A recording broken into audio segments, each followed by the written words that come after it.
Paris অলিম্পিকে পাকিস্তানকে প্রথম সোনা এনে দিয়েছেন আরশাদ নাজিম।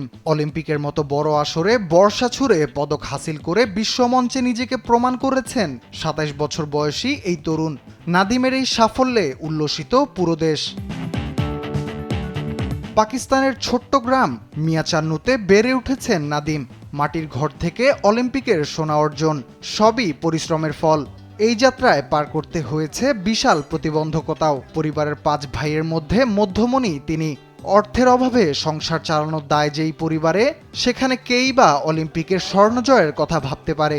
বড় ২ ভাইয়ের সামান্য সাহায্যে স্বপ্ন বুনেছিলেন বহুদূর। 5 भाई हैं जो है माशाल्लाह सारे स्पोर्ट्स से रिलेटेड हैं।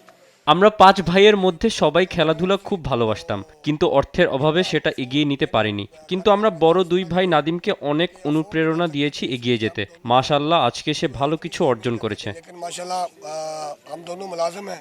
সরকারি ও বেসরকারি বিভিন্ন জায়গা থেকে সংবর্ধনা ও পুরস্কার পাচ্ছেন পাকিস্তানি এই তারকা। এরই মধ্যে নিজের শ্বশুর মোহাম্মদ নওয়াজ ব্যতিক্রম এক উপহার দিয়েছেন জামাইকে। সম্মানস্বরূপ জামাই নাদিমকে মহিষ দিয়েছেন তিনি।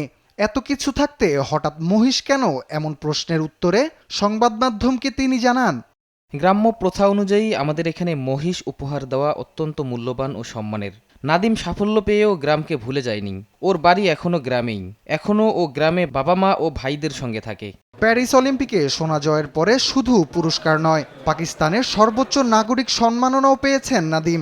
নিজের এই অর্জন সম্পর্কে নাদিম বলেন, এই জয়ের জন্য আমি অনেক পরিশ্রম করেছি। আমি টুর্নামেন্ট জয়ের জন্যই গিয়েছিলাম। আলহামদুলিল্লাহ, সেটা পূর্ণ হয়েছে। নাদিমের এই জয় পাকিস্তানকে নিয়ে গেছে অনন্য এক উচ্চতায়। রাফিউল ইসলাম রাতুল, স্পোর্টস ডেস্ক, দেশ টিভি।